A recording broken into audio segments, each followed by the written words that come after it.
ایسا ہے کہ میری والدہ نے وصیت کے لیے اپلائی کیا تھا کچھ سال پہلے. وہ ہارٹ پیشنٹ ہیں. 2-3 دفعہ انہوں نے وصیت کے لیے اپلائی کیا تو اس لیے ان کی وصیت اپروو نہیں ہوتی کہ ایک تو ان کی ایج زیادہ ہے اور ایک وہ بیمار ہیں اور ایک مستقل آمدنی نہیں، ان کی آمدنی نہیں ہے، اور دوسرا ان کے نام کوئی بڑی جائیداد بھی نہیں ہے. تو پیارے حضور، جیسا کہ آپ کا ارشاد ہے کہ 100% جماعتی افراد کو وصیت کی تحریک میں شامل ہونا چاہیے، تو ایسی صورتحال میں تو یہ نہیں کہا.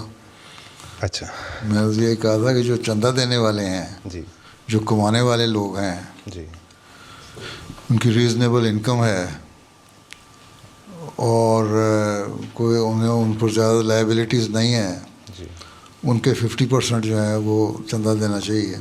اور جو آفس ہولڈرز ہیں، آفس بیئرز ہیں، جی وہ کوشش کرنی چاہیے کہ وہ وصیت کرنے والے ہوں، کیونکہ وصیت بھی ایک یارڈ سٹک ہے معیر کرنے کے لیے جی کہ آپ لوگ مالی قربانی بھی کر رہے ہیں. جی ضروری تو نہیں ہے کہ صرف جو وصیت والے ہیں کرنے والے بھی جنت میں جانے والے ہیں. جی بالکل. اللہ تعالیٰ بہت ساری نیکیاں، بہت سارے لوگوں کی خواہشات ہوتی ہیں قربانیاں کرنے کی. جی قرآن شریف میں جس طرح مثلاً آیا کہ جنگ میں جانے کے لیے صلی نے جب کہا کہ آؤ تو بعض لوگ آئے کہ ہمارے پاس تو سواری نہیں ہے، ہمیں سواری مہیا کرتے ہیں کہ چلے جائیں.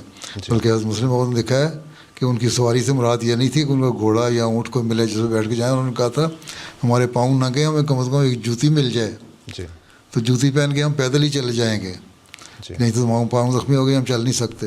اس پر بھی آنسر نے فرمایا تھا کہ نہیں، میرے پاس تو یہ بھی اس وقت توفیق نہیں ہے. اسلام کی شروع کی ابتدا کی یہ حالت تھی.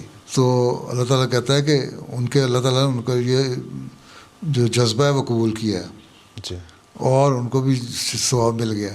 جی تو تمہاری اگر والدہ یا کوئی بھی ایسا شخص جو وصیت کرنا چاہتا ہے لیکن اس کی نااہمت ہے اور اتنی ایسی اولڈ ایج ہے کہ جو جس پہ وہ سمجھتے ہیں جو کار پرداز کے جو قواعد ہیں وہ کہتے ہیں اب نہیں، تو ٹھیک ہے، اللہ تعالیٰ ان کی نیت کا ثواب ان کو دے دے گا، اجر دے دے گا.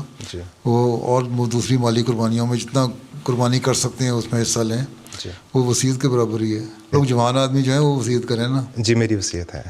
جی تو بس تو یہی ہے کہ جوانی میں وصیت کرو تاکہ جو زندگی کا اچھا حصہ ہے جی اس میں آپ قربانی کرنے والے ہوں.